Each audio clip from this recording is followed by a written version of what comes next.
Agora é a hora do... Quem sabe ler em português? Ah, só tem duas aqui que sabem. Parabéns. Dá aula para o resto, vocês vão ganhar um bom dinheiro. Porque esse pessoal não sabe ler em português.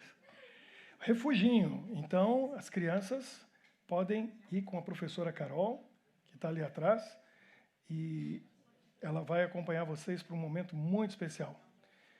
Os demais, pode colocar lá, isso. Os demais vão ficar aqui comigo. Vamos fazer uma oração nesse momento, pedindo a bênção de Deus para nosso encontro. Senhor, nosso Deus, um privilégio estarmos na Tua presença, na Tua casa. Cada um veio aqui com o coração aberto para ouvir a Tua voz e a Tua palavra. Fale conosco neste momento. São poucos minutos, mas são minutos preciosos, especiais, que queremos dedicar para estarmos em comunhão uns com os outros e contigo. Oramos em nome de Jesus. Amém. Nós já estamos no nosso 9º encontro do ano. Marineide, a gente vai contando, né? Porque o resto eu não sei, mas você e eu, a gente vai estar... Nós estamos aí. Até o fim do ano, né? Vamos ver. Olha, a primeira série foi Ponto de Vista, você se lembra de todos, vocês estavam em todos eles aqui. Aí depois nós tivemos a segunda série chamada Resgate. Quem perdeu, vá lá no YouTube. Ou tem o podcast, aí você ouve só as mensagens. Se quiser ver as fotos, aí tem que ir no YouTube, que tem todas as imagens lá. Olha só, estamos acertando a tradução ali. Vai ter um tradutor, muito bom. Nós estamos começando, hoje a série Controle. Eu não sei você. Eu sou casado com uma mulher que tem controle absoluto de tudo. Ela fala não é não, sim, sim. Está lá indignada. Ó. Foi mal. Tem que falar. Porque eu não tenho controle. Vou falar de mim. É verdade, ela é super controlada. Eu não tenho controle. Mas eu resolvi assumir o controle na primeira semana desse ano. Eu falei assim, chega de deixar outras coisas me controlarem. Eu vou assumir o controle. Eu estava comendo, admito, a hora que eu queria, o quanto eu queria, o que eu queria. O resultado era visível. Não dava para esconder de ninguém. Sabe o que foi engraçado? Eles não estão vendo agora, eles vão ver depois. Vocês conheceram, a maioria de vocês conheceu. Semana passada estavam aqui fazendo a abertura. Eliezer e a Sabrina. Aí a gente se encontrou. Assim que eles chegaram dos Estados Unidos, eles estavam me vendo só online, toda semana. Aí ele falou assim, você tem que avisar para o pessoal que você parece muito mais magro pessoalmente do que online. Eu falei, é que você não sabe que eu acabei de perder 7 quilos. A verdade é essa. Eu resolvi assumir o controle daquilo que eu tinha perdido o controle. E aí a coisa também, espero, se torne visível. Porque eu tenho mais 5 ou 6 para ir. Aí vocês vão me dar os parabéns. Não digam ainda, mas me apoiem aí. Eu preciso de apoio, ajuda, incentivo. Já tive a minha coach aqui. Ela não está aqui, ela está no Brasil. A gente teve uma conversa séria. Ela é minha heroína. Porque ela conseguiu... assumiu o controle, uau! Aí eu falei, também consigo. Agora, tem coisas que parecem que estão fora do nosso controle. E por isso, a gente vai ver nessa série 4 palavras, né, que refletem coisas que acontecem que deixam a gente pensando, quem que está no controle? Sou eu que estou no controle ou tem alguém no controle? Tem alguma coisa sobrenatural? Porque quando acontece coincidência, a gente para pensar. Porque tem coincidência que é coincidência demais para ser só coincidência. Concorda? A gente para e pensa, uau. Destino. Teve alguém que falou esses dias assim, Deus sabe o futuro. Isso é uma coisa da presciência de Deus. Se Ele sabe o futuro, então, será que existe predestinação? Deus já sabe o que vai acontecer no nosso futuro. E aí? Será que adianta eu fazer alguma coisa, decidir alguma coisa aqui hoje, agora, sendo que Ele já sabe o que vai acontecer? Será que eu estou predestinado para alguma coisa? Então você não pode perder semana que vem, se você quer tirar essa dúvida. Será que existe sorte, azar? Vamos dar uma olhada nisso aí na terceira semana. E acaso? O que o acaso tem a ver com a nossa vida? Será que as coisas realmente acontecem por acaso? Ou a pessoa que tem uma conexão com Deus não existe acaso? Tudo é providência. A gente vai chegar lá. Olha só, coincidência. Essa situação é muito interessante, não é? Eu me lembro, eu tinha, acho que 19, 20 anos de idade. Na época tinha umas camisas estampadas e tal. Eu achei uma bem bonita numa loja, estava com um amigo meu, ele comprou uma lá, eu comprei aquela. Poucas semanas depois, eu cheguei num outro local muito distante de onde eu morava, e quando eu olho lá, a gente estava assim fora, era um sábado à tarde, estava um pessoal fora, um pessoal jovem assim, quando eu olho lá longe, assim, uma distância que dava para ver uns 50 metros, um outro rapaz com a camisa idêntica à minha. Sabe o que a gente fez? Muito diferente disso, né? Porque mulher, quando vê isso... Vocês já viram o pastor Cláudio Duarte falando sobre isso? Chega na festa, ela está com aquele vestido, aí encontra com a outra com o mesmo vestido. Aí ela vai no marido e faz assim, vamos embora agora, vamos embora dessa vez. E vai embora. Porque não é possível, não admite aquilo. Eu olhei para o rapaz e fiz assim, ó. Aí ele de lá. Aí eu falei assim, cara, você tem bom gosto. E ele, você também. E tudo certo. É homem.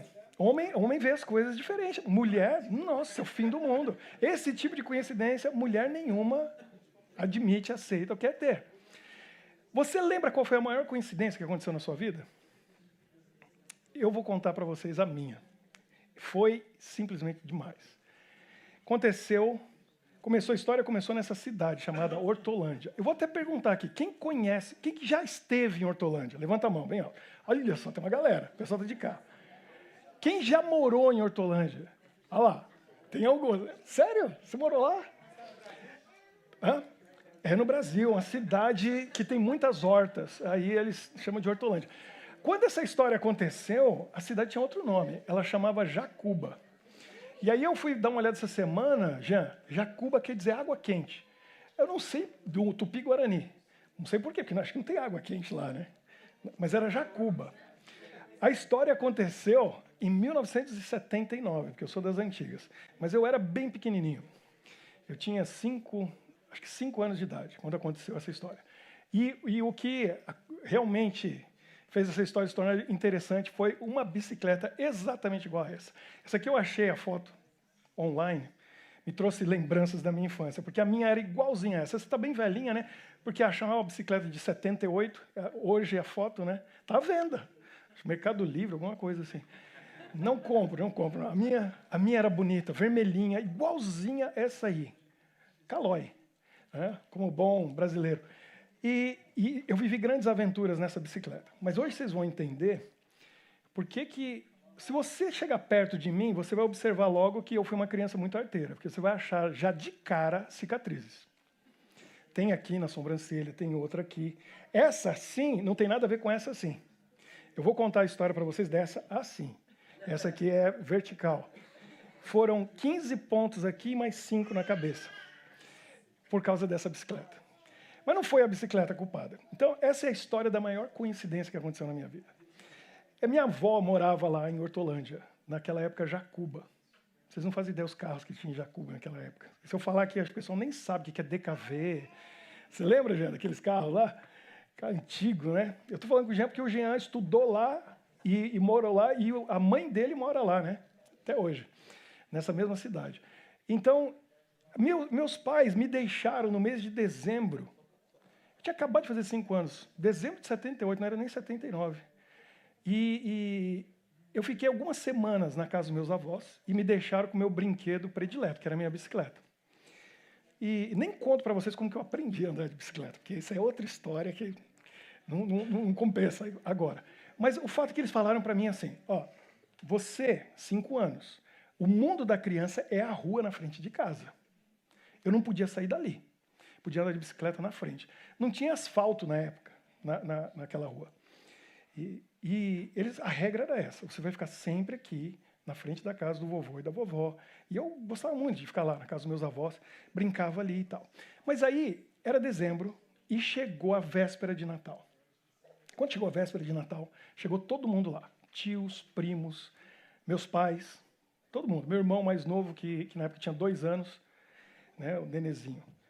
E aí, por algum motivo, eu achei que a regra não valia mais. Porque aquela regra, na minha cabeça de 5 anos, era o seguinte: meu avô e minha avó falaram para mim que eu tinha que andar só ali na frente. Quando chegou meu pai e minha mãe, eu falei, beleza, acabou a regra.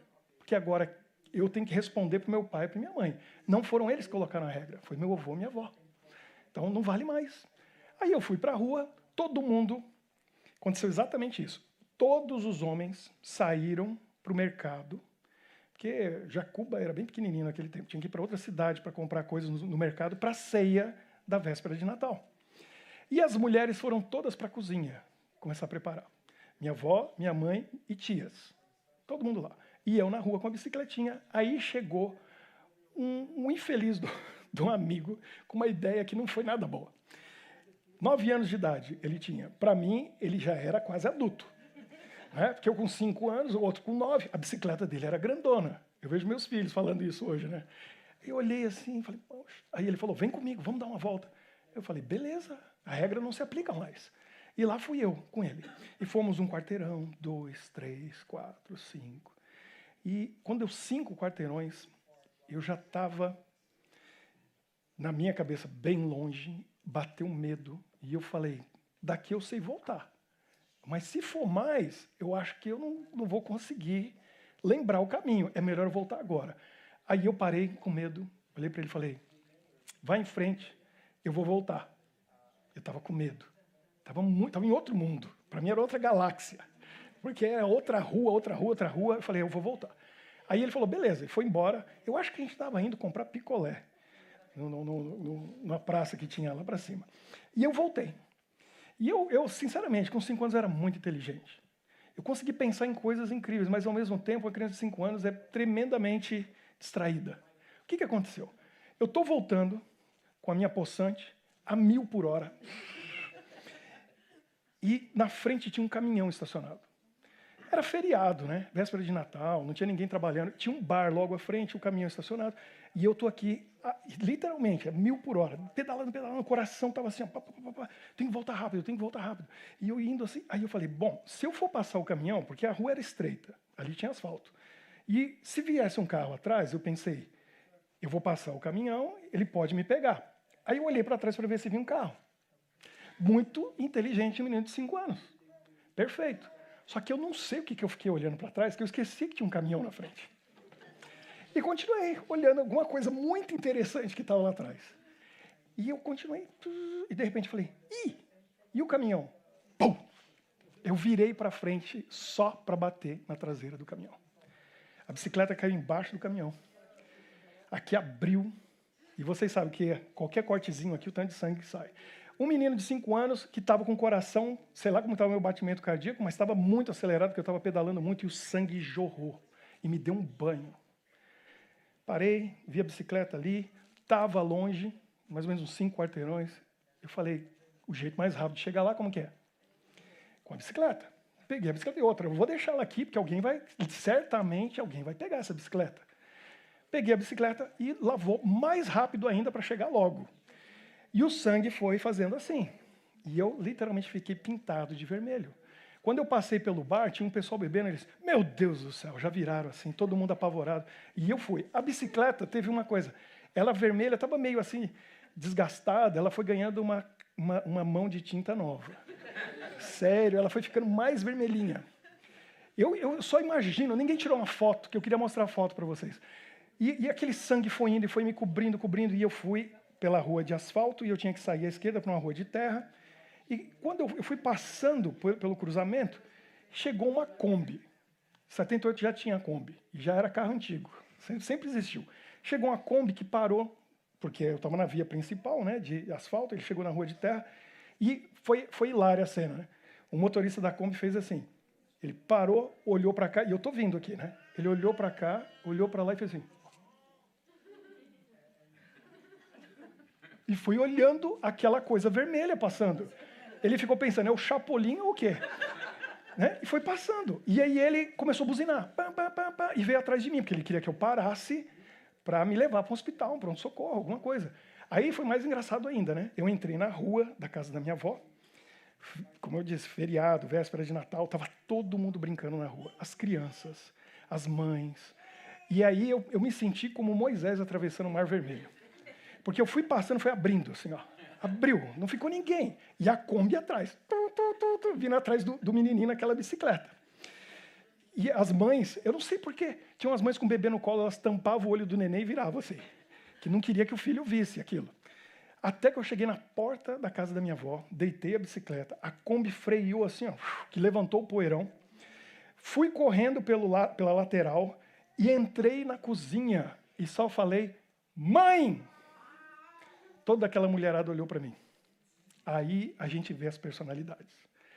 Porque teve umas que, ai meu Deus do céu, eu não sabe o que fazer. Outras saíram correndo e outras vieram na minha direção. Já pegaram um pano de prato, colocaram na minha testa.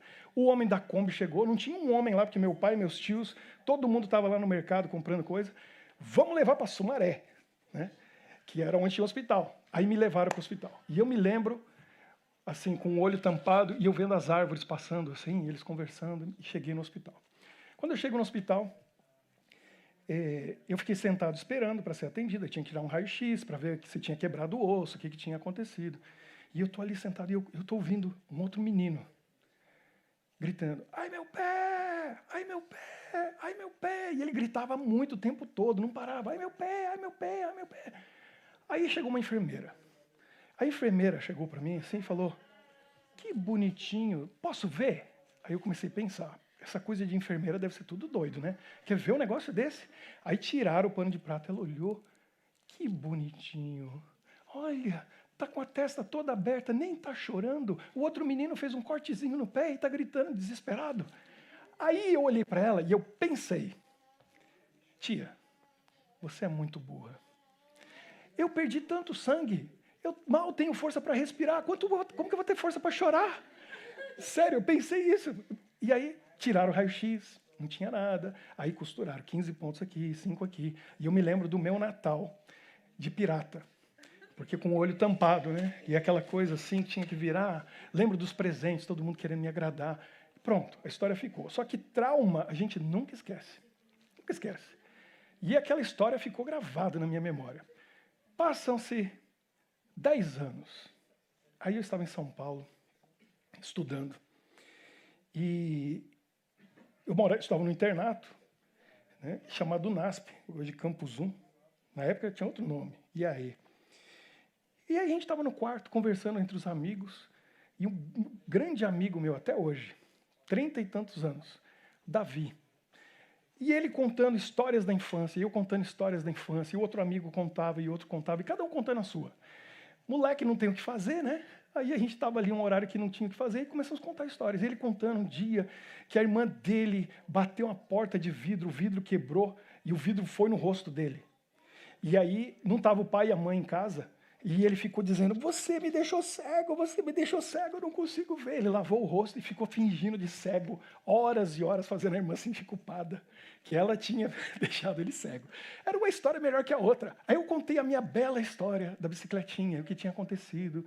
E aí o Davi foi contando, e aí ele falou que um dia ele tinha entrado no carro da tia, e ele estava de chinelo, aquela famosa havaiana, e ele deixou assim o pé na porta, e a tia bateu, e cortou o pé dele, ele contando. Aí eu falei, Davi, quantos anos você tinha? Ele, 7. Não, 6. Aí eu falei, ele é 1 ano mais velho que eu. E ele morava em Jacuba. Eu falei, Davi, você morava lá em Jacuba quando você tinha 6 anos? Sim, eu sempre morei lá. Eu falei, você tinha 6 anos quando aconteceu isso no seu pé. Eles levaram você para Sumaré? Claro, fui lá no hospital de Sumaré para costurar o pé. Pergunta final. Você lembra que dia que era? O Davi, claro, nunca vou esquecer. Era véspera de Natal. Davi, eu estava lá no hospital. E eu ouvi, olha aqui. Esse é o Davi. Naquele momento, eu falei, eu estou te conhecendo agora que você tem 16 e eu 15. Mas eu ouvi a tua voz quando você tinha 6 e eu 5. Porque você ficava gritando, ai meu pé, ai meu pé, ai meu pé. Ele falou, é eu mesmo. Eu falei, que coincidência! Foi a coincidência mais fantástica da minha vida. Conheci o menino do Ai Meu Pé. Virou meu amigo. A gente jogava basquete todo dia, moramos juntos, estudamos juntos, a gente se formou junto no ensino médio. E somos amigos até hoje. Está aí o Davi, hoje, a esposa dele e as 2 lindas filhas. E ele deve estar assistindo. Davi, um abraço. Falei que eu ia contar a história do menino Ai Meu Pé. Olha que coincidência, é uma coisa... eu sou escritor e eu invento história. Rick Perry. Mas eu vou dizer, essa eu não inventei. essa é real, aconteceu. E até hoje eu fico, sim, abismado com o tamanho da coincidência. E eu conheci o menino do Ai Meu Pé. É meu amigo até hoje. Essa aí... tem um livro com histórias assim, depois eu conto para vocês. Ainda não publiquei. Mas isso aí a gente fica assim extasiado. Parece que... Quem que está no controle das coisas? Quem que fez eu ficar amigo do menino do Ai Meu Pé? E a gente é amigo até hoje. É uma coisa que a gente fica impressionado. Mas eu quero fazer você pensar a respeito de certas coisas que aparentemente são coincidência. E nesse livro tem algumas coisas que Deus diz para a gente. E ele diz, se você fizer isso, vai acontecer tal coisa. E quando acontece, é tão incrível que a maioria das pessoas olham e ficam pensando assim, deve ser coincidência, só pode ser coincidência. Será que é coincidência? Olha só, esse texto de Levítico 26, verso 2, 3 e 12, diz assim, guardareis os meus sábados e reverenciareis o meu santuário. Eu sou o Senhor. Se andardes nos meus estatutos, guardardes os meus mandamentos e os cumprirdes, andarei entre vós e serei o vosso Deus e vós sereis o meu povo. Deus deu uma lei para o povo dele e falou, obedeça. Se você obedecer, eu vou andar com vocês, eu vou ser o Deus de vocês e vocês vão ser o meu povo. O que acontece quando Deus anda com a gente? A gente ganha o que com isso? Olha, é interessante e é incrível. Porque Deus promete certas bênçãos e se a gente cumpre, quando elas acontecem, a gente fica pensando, uau, quem que está no controle disso? É coincidência? Olha, isso aqui é de deixar a gente arrepiado. Tem 5 lugares no mundo que é chamado de Blue Zones, zona azul, onde as pessoas vivem fácil, acima de 100 anos. Costa Rica tem um local ali, tem uma ilha grega, mas tem 3 que se destacam, que um deles é Okinawa, essa ilha ao sul do Japão, é uma ilha que pertence ao Japão, é um paraíso, né? Um lugar muito bonito, muito agradável, as pessoas fácil passam de 100 anos ali. Tem um outro lugar que é a ilha Sardenha, na Itália, outro paraíso, e devido à alimentação, clima, uma série de condições, as pessoas passam de 100 anos fácil. E o outro local, alguns conhecem, quem que já esteve lá? Uma cidade chamada Loma Linda. Jean, você, eu, mais alguém? É uma cidade na Califórnia, olha lá, pertinho de Los Angeles, está ali no mapa, onde as pessoas passam fácil dos 100 anos. E esse viver, chegar a 100 anos, ou passar de 100 anos, não é assim numa cadeira de rodas com Alzheimer. É com clareza total de mente, é vivendo, trabalhando, qualidade de vida. Só que aqui tem uma coisa interessante, esse pessoal aqui, bom, você está vendo ali a Universidade de Loma Linda, é um hospital adventista. E a grande maioria da população é adventista.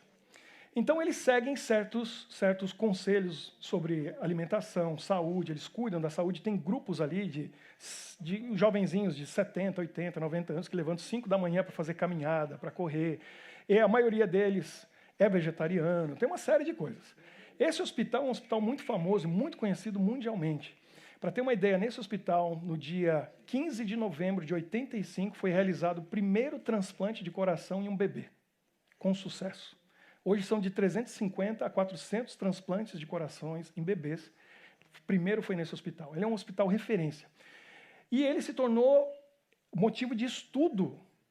E a Rede Record, a Bandeirantes, a Globo já fizeram reportagens lá, já apareceu no Fantástico, foram a Loma Linda para poder ver por que esse povo vive tanto. Esse aqui é um jornal ali de Los Angeles Times, diz assim, Why Loma Linda residents live longer than the rest of us? Por que os moradores de Loma Linda vivem mais tempo do que o resto de nós? E aí a resposta eles colocam no título da reportagem. They treat the body like a temple. Eles tratam o seu corpo como um templo. E aí foi feito um estudo, e esse estudo já vem sendo feito há algum tempo. Chegou ao Brasil, eu participei mais uns 12 anos atrás. Pesquisas feitas com adventistas do 7º dia para saber qual é o estilo de vida, com todos os detalhes, respondendo assim, dezenas, centenas de perguntas para poder analisar. Por que esse povo vive mais? Eles descobriram que nos Estados Unidos, a média de vida de um adventista do 7º dia é de 11 anos a mais do que a média normal da população. Ou seja, em Loma Linda, o povo vive muito mais, porque eles passam de 100, fácil. Mas eles analisaram os adventistas nos Estados Unidos e 11 anos, na média, se vive mais que a população. Olha que interessante. Aí, agora recente, alguns de vocês talvez já viram um videozinho que foi enviado aí, mas eu tenho que contar para os demais que não viram. Então a gente vai fazer um cálculo agora. Pega aí pega o seu celular, que eu não sei se você sabia, isso aqui serve para muitas coisas, entre elas tem uma calculadora aí. Alguém... Não, porque essa é boa, né? O neto deu para a avó um telefone desse e mostrou os aplicativos, mostrou a internet, mostrou a calculadora, tudo. Ele ficou assim meia hora explicando, aí no final ela perguntou assim, e dá para ligar para você? Porque é para tudo, né? Mas ainda é um telefone, né? É tudo. Mas tem a calculadora. Abriu aí a calculadora? Ó, você vai fazer comigo. Porque isso, quem fez foi um pastor batista. Não foi nem adventista. Ele se deu conta disso. Ele sabia desses dados. Aí, olha só, eu fui no Google e eu perguntei para o Google, que sabe tudo, né? Eu perguntei para ele assim, qual que é a expectativa média de vida para um americano? E se você for no Google agora e colocar aí, você vai encontrar essa resposta. 77,28. Então, um americano normal vive 77 anos, 28. Essa é a média da população. Coloca aí, então, 77,28. Eu já tenho o meu aqui. Ó. É fantástico. Eu coloco aqui e aparece lá. A tecnologia aqui, nosso refúgio é fantástico. Então, vamos lá. Colocou? Aí, esse pastor batista pensou assim, se esse pessoal que é adventista, se eles viverem 77 anos, 28, né? Se eles viverem 77 anos e guardarem todos os sábados, quantos sábados eles vão ter guardado? Quantos sábados tem num ano? É o número de semanas do ano, certo? Um por semana. Quantas semanas tem no ano? 52. Então você multiplica por 52. E aí a gente vai descobrir, certo? 77 anos, 28, vezes 52. Fez aí? Quanto que deu? Certo? Então, esse é o número de sábados que um guardador do sábado, seja um judeu messiânico, seja um batista do sétimo dia, um adventista do sétimo dia, tem vários grupos aí, viu? Não é só esse, não. Guardaria em 77 anos, 4.018. Aí ele falou, bom, eu quero saber agora, se transformassem esses sábados todos, 4.018,56, em anos, quantos anos a pessoa passou guardando o sábado, ou seja, em comunhão com Deus, reservando um dia, mas se colocasse um atrás do outro, como que a gente faz? Você tem 4.018 dias, certo? Dividido por 365, certo? Que é o número de dias no ano. Então, o que você faz agora? Você pega esse valor e divide por 365. Qual que é a conclusão? 11 anos. 11 anos. Você entendeu o que aconteceu aqui? Olha o que ele descobriu. Que um americano tem a expectativa de vida de 77 anos. Se ele guardou todos os sábados, ele vai ter passado 11 anos descansando no sétimo dia da semana, que é o sábado. Mas qual que é a média a mais que um adventista vive que um americano normal? 11 anos. Qual que é a conclusão que esse pastor batista chegou? Para cada sábado que aquele adventista guardou, Deus acrescentou à vida dele um dia. E ele guardou um sábado, e Deus acrescentou à vida dele um dia. Mais um dia, e mais um dia. E por isso que ele guardou 11 anos, e Deus deu para ele quanto? 11 anos a mais. Que coincidência. Então eu deixo para você pensar, para você refletir. É coincidência? A minha experiência como cristão, conhecedor da Bíblia, estudioso da Bíblia, é que isso não é coincidência. Porque quando a gente entra no território de Deus, a palavra coincidência desaparece. Não existe mais. Existe uma coisa chamada providência. Ele provê. Ele faz. E toda vez que tem uma promessa nesse livro, e Deus diz, se você fizer isso, você vai receber aquilo, é automático. Porque a parte dele é garantida. Deus não mente, ele não volta atrás, ele pode tudo. Se ele prometeu e você cumpre a sua parte, a dele ele vai cumprir. E aí eu estava conversando com o pastor Eliezer. Sabe o que ele falou? Uma coisa interessante. No quinto mandamento diz o quê? Honra teu pai e tua mãe, para quê? prolongue seus dias na terra. Eu vim do Japão, antes de vir para a Bélgica, fui missionário lá há 2 anos, e o povo que mais vive no mundo é japonês. O povo que mais cuida dos idosos é o japonês. Lá não tem asilo, não tem casa de repouso. Os filhos, é tradição, cuidarem dos pais. Você acha que é por acaso, é coincidência que é o povo que mais vive? Eles cumprem a lei de Deus. Eles cumprem as outras? Não, a maioria deles ali, alguns são até ateus. Mas esse mandamento eles cumprem. E Deus, ele diz, não, mas aí não vale. Não, cumpriu, recebeu a bênção. O japonês recebe. E aí o pastor Eliezer falou assim, você já parou para pensar? Dos 12, qual foi o que mais viveu? Dos 12 apóstolos de Jesus, 12 discípulos, quem que mais viveu? João. Né? Os outros todos morreram bem jovens. Ele viveu até velhinho. Ele cuidou de algum idoso? Jesus estava na cruz e falou o que para ele? Cuida da minha mãe. Ele foi cuidar da mamãe de Jesus. O homem não ia viver até, sei lá, 90 anos de idade. Se deu bem, João. Foi cuidar da mãe de Jesus. Olha lá, todo mundo morreu. Deixa eu concluir aqui, que o nosso tempo está avançado, mas hoje vai valer a pena. Eu gostava muito dessa propaganda. Talvez você já viu, da Mastercard. Que dizia assim, ó, existem coisas que o dinheiro não compra, mas para todas as outras existe Mastercard. Já viram essa série? Aí aparecem várias coisas, né? Tal coisa é tanto, tal coisa é tanto, tal coisa é tanto. Aí a propaganda falava assim, e aí acontece isso, não tem preço. Aí tem coisas que, né, o dinheiro não compra, para todos os outros tem Mastercard. Aí veio um monte de piada. A que eu mais gostei dizia assim, tem mulheres que a gente conquista só no olhar. Tem mulheres que a gente conquista com uma boa conversa. Outras com beijo. Para todas as outras, tem Mastercard. É bem por aí, né? Mas o que eu quero dizer...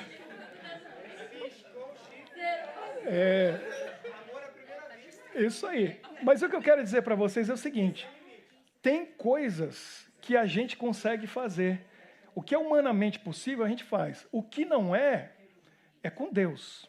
Para todas as outras, tudo que a gente pode fazer humanamente, a gente faz. Para todas as outras, é milagre, então é com Deus.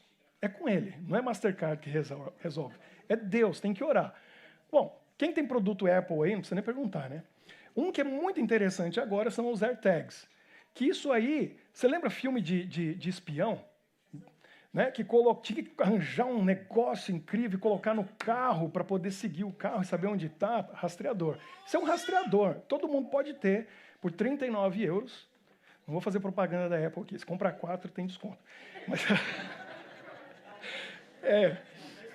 Pois é, olha só, isso tem que tomar cuidado, vou falar para vocês, tem que tomar cuidado, que é muito útil, mas se alguém quiser saber onde você mora, a pessoa coloca um desse em você e ela vai saber onde você mora, porque ela rastreia. Então você pode rastrear qualquer coisa. Aí o pessoal coloca nos animais de estimação, na coleirinha, o cachorro se perde, o gato se perde, ela acha. Coloca no chaveiro, ninguém mais tem chave perdida agora. Né? Está no chaveiro. E a Samantha, que estava aqui semana passada, ela fez uma coisa muito interessante. E por isso que eu perguntei, Jean, se você ia estar aqui hoje. Porque o Jean, antes da pandemia principalmente, é o homem que eu conheço que mais viajava. Né, Jean? Você viajava quantas vezes por ano? Dezenas de vezes, às vezes, né? Aí o Jean, ele é o campeão em perder mala em viagem. Que eu saiba, foram 9 vezes. É isso? Nem leva mala mais. Mas você perdeu umas 9 vezes, foi isso? A gente contou uma vez. E algumas ele recuperou, algumas só está na lembrança, algumas ele nem lembra mais. A mais engraçada foi um dia que ele estava dentro do avião, na janelinha, ele olhou e ele viu a mala dele sendo retirada por algum motivo. Aí ele chamou a comissária e falou, a minha mala, estão tirando. Senhor, não é a sua mala. Mas eu estou vendo, é a minha mala, eles tiraram. Senhor, a sua mala, você fez o check-in? Fiz. Colocou a etiqueta? Sim. Então isso é impossível. Ele falou, então o impossível está acontecendo. Porque eu estou vendo a minha mala, foi retirada. E assim, ele ficou sem a mala. Não conseguiu. Recuperou essa? Recuperou. A Sabrina teve uma ideia fantástica. Pegou um AirTag e colocou na mala dela. Se perder, eu vou saber onde está. Não deu outra. Eles foram para Israel em novembro do ano passado. Quando estava um grupo, saíram de Jerusalém, Tel Aviv, chegaram em Nova York. Eles moram na região de Washington, né? E aí, chegando em Nova York, todo mundo recebeu a mala. Cadê a mala dela? Aí ela foi no aplicativo e ela verificou e estava lá. No tag, ela colocou lá, Sabrina's handbag, a mala da Sabrina. Estava lá. Onde que está? Ben Gurion Airport. Estava lá em Tel Aviv. Não foi a mala. Bom, beleza, tá lá. Aí ela foi acompanhando, ela reclamou, preencheu tudo, fez o pedido. Passaram-se dias e ela verificando lá. Aí ela olhou e tá lá, JFK, tá no aeroporto de JFK. Chegou em Nova York. Aí o pessoal não conseguia achar no aeroporto. Ela falou, minha mala tá aí, eu tô vendo. Aqui no aplicativo eu vejo exatamente, tá no terminal tal. Aí ela vinha mudando de terminal. E os dias iam passando e ela não conseguia a mala dela. E aí o pessoal não conseguia achar. E aí todo dia ela checando e finalmente ela checou um dia. Sabe o que aconteceu? A mala dela aparece numa casa no Queens. E dava para ver que estava numa sala, no quarto do fundo de uma casa. Roubaram a mala dela, foi parar lá numa casa. E aí hoje, como tem tecnologia, hoje não dá nem para roubar a mala em paz. Não dá. Não dá. Porque aí ela viu a localização, colocou no Google Maps, ela sabia a casa onde a mala dela estava. Tá lá, a mala dela estava lá. Aí ela foi na polícia, e as semanas passando, os dias passando, as semanas passando. Ela foi na polícia e falou, não, então tá bom, leva tudo isso aí na polícia de Maryland, onde você mora, vai entrar em contato com a polícia de Nova York. Agora imagina que difícil, né? Como que a polícia vai justificar entrar ali e falar, tem uma mala roubada aí? Porque tem um sinal vindo aí e tal. Complicado, hoje em dia a tecnologia está deixando as coisas. E ela lá, pensando, o que eu faço com a minha mala e tal, e orando, e tudo complicado, e com a polícia não tinha jeito. Aí chegou o final do mês de novembro, chegou o 1º de dezembro, e a Sabrina, como crê em certas coisas, o que ela fez? Ela falou assim, eu tenho que dar o meu dízimo. E foi fazer online. Aí ela foi e entrou no site, colocou lá direitinho, está ali o recibo. Donation received, ou ação recebida, o nome dela. Tal. Quando ela terminou de dar o dízimo dela, ela estava pensando, aí veio alguma coisa na mente dela. Será que é acaso? Eu vou deixar para o último, né? Mas a ideia veio na mente dela. Checa de novo o aplicativo. Quando ela checou, logo em seguida, a mala estava de volta no aeroporto. Não sabe explicar, mas a mala estava de volta ao aeroporto. Ela recuperou a mala dela. Então, eu deixo para você pensar se é coincidência ou não. O que eu acredito é isso aqui, que eu acredito. Malaquias 3:10. Tragam o dízimo todo ao depósito do templo, para que haja alimento em minha casa. Ponham-me à prova, diz o Senhor dos Exércitos, e vejam se não vou abrir as comportas dos céus e derramar sobre vocês tantas bênçãos que nem terão onde guardá-las. Eu creio nisso. A Sabrina crê nisso. Ela fez o que Deus mandou e em seguida a mala dela descobriu, já está de volta. Para mim é o seguinte, Deus está dizendo com isso, você cuida das minhas coisas, eu cuido das tuas. É isso. Você tem que decidir. E você que está online assistindo tem que decidir. Você pode dizer, é coincidência. Eu acredito que quando a gente ora, não existe coincidência. Quando você tem Deus na sua vida, não tem mais coincidência. As coisas acontecem com um propósito, com uma razão, por um motivo. E você está aqui, não é isso que você falou, Gabriel? Não é coincidência. Deus tem um propósito e um plano na sua vida. Esse livro tem coisas e promessas maravilhosas para a gente. E Deus vai fazer coisas grandiosas e coincidências incríveis vão acontecer. Mas não são coincidências, porque a mão da providência está guiando e dirigindo a sua vida. Se você confiar nesse Deus, se você orar, se você cumprir os mandamentos dele, só tem bênçãos para você. Só tem bênçãos. Você não é obrigado, mas está perdendo a bênção. E Deus está louco para dar as bênçãos para você, só esperando. Faça a sua parte. Então hoje, mais uma vez, como é nosso costume, eu quero orar com você. E se você quer vir aqui comigo, para a gente orar junto nesse momento e dizer assim, eu quero fazer a vontade de Deus, porque eu quero ver, eu quero ser surpreendido. Deus é surpreendente. Eu quero receber essas surpresas de Deus e ver essas coincidências, entre aspas, maravilhosas que Deus causa na nossa vida. Ele vai fazer. Se você for fiel, fizer a sua parte. Quem que vem aqui orar comigo?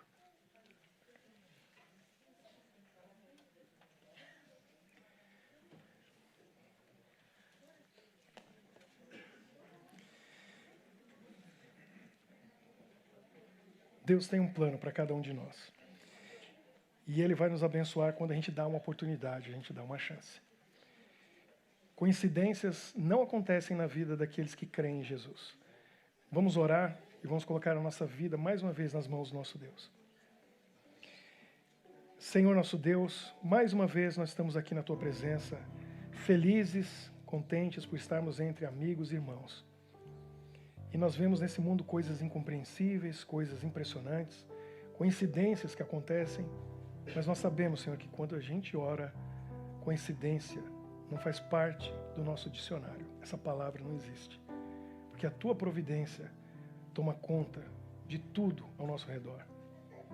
E as coisas que precisam ser resolvidas são resolvidas. E o Senhor cuida de nós, atende às nossas necessidades. Às vezes, em alguns casos, dá mais alguns dias de vida para nós nesse mundo, para andarmos contigo na Tua presença. Ou mesmo quando algo é perdido, o Senhor pode trazer de volta, porque o Senhor sabe onde está. E o Senhor tem os meios para fazer isso. Obrigado, Senhor, pelos testemunhos que a gente ouviu hoje, que eles possam se aplicar na nossa vida de maneiras diversas, diferentes, porque o Senhor é o Deus do infinito e não há limites para a Tua atuação. Nos ajude a fazer a nossa parte, a fazer aquilo que nós precisamos fazer para garantir que essas boas coincidências vão acontecer na nossa vida na forma de bênção, na forma de algo maravilhoso que só o Senhor pode fazer no nosso coração, na nossa mente. Nós entregamos tudo que temos e somos a Ti, e louvamos o Teu nome, e Te adoramos, hoje e sempre, por tudo que o Senhor é, por tudo que o Senhor faz e fez na nossa vida, mas ainda pelo que fará no futuro, porque nós andamos na Tua presença e confiamos em Ti. Abençoa-nos e ajuda-nos a entender que ao orarmos, as coisas não são por acaso, mas elas são vindas das Tuas mãos. E estamos aqui hoje para reconhecer isso. Em nome de Jesus, colocamos nossa vida em Tuas mãos. Amém.